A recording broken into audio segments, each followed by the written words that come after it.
భూమి ఉన్న ప్రతి ఒక్కరూ ధరణితో ఇబ్బంది పడ్డారు. ఆ కష్టాలన్నీ తొలగిస్తాం. మంత్రి పొంగులేటి శ్రీనివాసరెడ్డి. ప్రభుత్వ భూమి ఒక్క అంగుళం కూడా కబ్జా కావద్దు. రెవెన్యూ ఉద్యోగులకు ట్రైనింగ్ సెంటర్. తహసీల్దార్ల బదిలీలపై త్వరలో ఉద్యోగ సంఘాలతో చర్చిస్తాం. 33 జిల్లాలలో తహసీల్దార్లతో సమావేశం. ఇప్పుడే మనము technology is the solution. Revenue చట్టాలు కావచ్చు, రెవెన్యూ భూములు కావచ్చు, ఈరోజు మనము టెక్నాలజీతో శాటిలైట్ మ్యాప్ను మనము చూస్తున్నాము. మనము ఏది బుక్ చేసినా మన ఇంటికి వస్తుంది. ఇంత టెక్నాలజీ ఉన్నటువంటి దాన్ని ఎవరి భూమి వాళ్ళకి digital survey, already digital survey last ప్రభుత్వం చేసింది.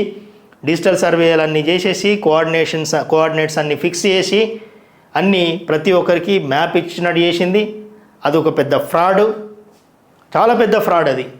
ఎందుకంటే అంత పెద్ద డిజిటల్ సర్వే చేసిన తర్వాత నీకు ఒక డిజిటల్ పాస్బుక్ ఇవ్వాల్సింది, లేకపోతే డిజిటల్ ఒక నంబర్ ఇవ్వాల్సింది.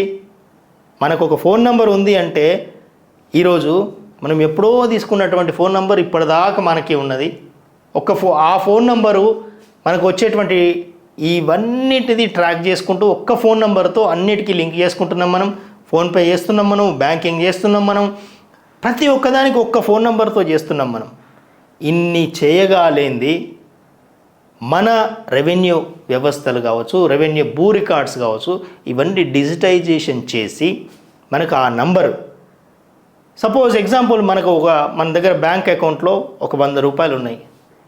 100 రూపాయలు మీకు ట్రాన్స్ఫర్ ఒక రూపాయి ట్రాన్స్ఫర్ చేయగానే మీ దగ్గరికి ₹1 వచ్చేస్తుంది, నా దగ్గర 99 రూపీస్ అవుతున్నాయి. అంటే ఇక్కడ డెబిట్ అవుతుంది, అక్కడ క్రెడిట్ అవుతుంది. మరి ఇదే పాలసీని, దీన్ని మనకి రెవెన్యూ వ్యవస్థలో ఎందుకు తీసుకురావట్లేదు? ఎందుకు పాసిబిలిటీ కావట్లేదు? దీనిలో ఉన్నటువంటి సమస్యలు ఏంటిది? ఇంత ఈజీ టెక్నాలజీ ఉంది కదా. నేను ఒకవేళ 1 ఎకరం భూమి అమ్మితే నా దానిలోంచి 1 ఎకరం భూమి తగ్గించి అవతల వాళ్ళ దానిలోకి ఎకరం భూమి వెళ్తుంది. ఇంత సింపుల్ సొల్యూషన్ ఉన్న తర్వాత దీనిలో ఇంతమంది వ్యవస్థలు ఎందుకు? ఇంతమంది తహసీల్దార్లు కావచ్చు, లేకపోతే ఎంతోమంది ఈ ఎంప్లాయీస్ ఉంటారు. ఇక్కడ నుంచి మినిస్ట్రీ దాకా ఎంప్లాయీస్. మరి ఒక్క ఫోన్పే అనే యాప్ చేసేటువంటి పని, ఒక ఫోన్పే దాన్ని మేనేజ్ చేయడానికి ఎంతమంది ఉంటారు? హార్డ్లీ నాకు తెలిసి ఒక 100 మంది ఉంటారో, లేకపోతే 200 మంది ఉంటారు. గూగుల్ శాటిలైట్ వ్యవస్థ, గూగుల్ శాటిలైట్ మీద పనిచేసే వాళ్ళు హార్డ్లీ కూడా థౌజండ్స్ ఆఫ్ మెంబర్స్ ఉంటారు అంతే. ప్రపంచానికి గూగుల్ శాటిలైట్ వ్యవస్థను అందించేటువంటి టెక్నాలజీలో పనిచేసేటువంటి వ్యక్తులు హార్డ్లీ థౌజండ్స్లో ఉంటారు. మరి అంత పెద్ద వ్యవస్థను ఒక 1000 మెంబర్స్ దించేస్తే మన తెలంగాణలో ఉన్నటువంటి రికార్డ్స్ని, భూ వ్యవస్థని కంట్రోల్ చేయడానికి, లేదా భూ వ్యవస్థని మేనేజ్మెంట్ చేయడానికి ఎంతమంది అవసరం? ఇంకా పేపరు పెన్ను ఎంతకాలం వాడదాం? టెక్నాలజీని ఎందుకు తీసుకోకూడదు? టెక్నాలజీ తీసుకోవాలి. ఏదైనా కూడా తెలంగాణ భూమి అంతా ఒకటే కదా. అది అగ్రికల్చర్ కింద ఎంతుంది, లేకపోతే నాన్ అగ్రికల్చర్ కింద ఎంతుంది, నదులు ఎన్ని ఉన్నాయి, చెరువులు ఎన్ని ఉన్నాయి, దానికి ఎంత ఆయకట్టు ఉంది, దేవాదాయ భూములు ఎన్ని ఉన్నాయి, ప్రైవేట్ భూములు ఎన్ని ఉన్నాయి, ఇవన్నీ లెక్కలు ఉన్నాయి. కానీ డిజిటైజేషన్ చేస్తే ఎలాంటి రాంగ్ థింగ్స్ చేయడానికి కావచ్చు, లేకపోతే ఎలాంటి ఫ్రాడ్ చేయడానికి అవకాశం ఉండదు కదా. ఇది కదా కోరుకునేది ప్రజలందరూ. కాబట్టి ఒక్కసారి ఆలోచించండి. ఒక ఫోన్పే లాగా, ఒక బ్యాంక్ ట్రాన్సాక్షన్ లాగా రెవెన్యూ వ్యవస్థ కావాలా వద్దా? కావాలి అయితే మీరు ఒక్కసారి మీ కామెంట్ ద్వారా మాకు మద్దతు తెలపండి. ఎందుకంటే మనం చిత్రగుప్తం మాట్లాడేటువంటి ప్రతి అంశం గవర్నమెంట్కు చేరుతుంది. లేకపోతే చాలామంది వింటుంటారు. అన్ని ఛానల్స్ లాగా ఇది పెయిడ్ ఛానల్ కాదు. మనకి సొల్యూషన్ ద్వారా ముందుకు వస్తాం మనం. చిత్రగుప్త్ ఒక్కసారి ఆలోచించండి.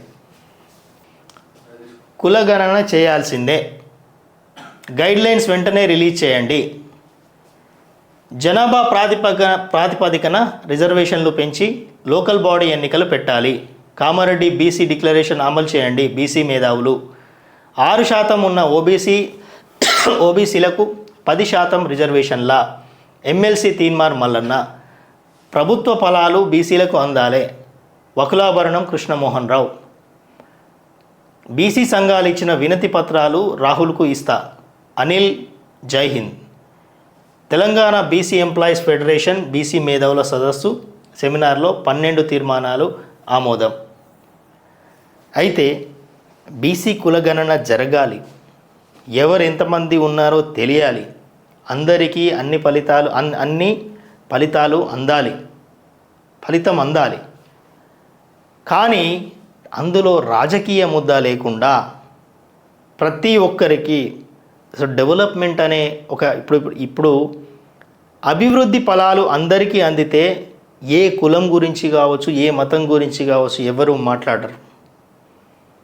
ఈరోజు కూడా 2% ఉన్నటువంటి ఓబీసీలు ఏలుతున్నారు అంటే అది అవకాశం ఇచ్చింది పార్టీ, రాజకీయం, ఈ వ్యవస్థలో ఉన్నటువంటి ఓబీసీ, బీసీలు ఇవన్నీ పక్కకెడితే అభివృద్ధి గురించి మాట్లాడితే బాగుంటుంది.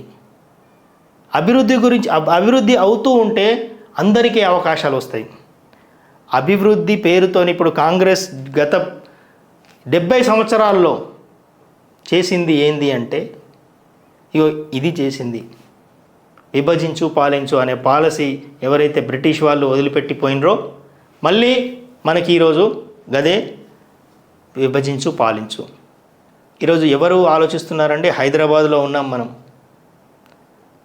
ఎవరైనా క్యాస్ట్ గురించి ఆలోచిస్తున్నారా? లేకపోతే ఈరోజు క్యాస్ట్ డిస్క్రిమినేషన్ ఉందా? లేకపోతే అందరికీ అన్ని అవకాశాలు ఉన్నాయి. ఈరోజు బిజినెస్ తీసుకున్నా ఎవరు తెలివిమంతులైతే వాళ్ళు ముందుకు తప్పకుండా వస్తారు. అంతేగాని ఈ పార్టీలు ఏవైతే ఉన్నాయో కుటుంబ పాలన ఎప్పటివరకైతే ఉంటుందో అప్పటి వరకు మీరు అక్కడ పోస్ట్ కవర్లో వచ్చేటువంటి సీఎంలే అవుతారు. కుటుంబ పాలన ఉన్నంతకాలం ఇదే క్యాస్టిజం ఉంటుంది.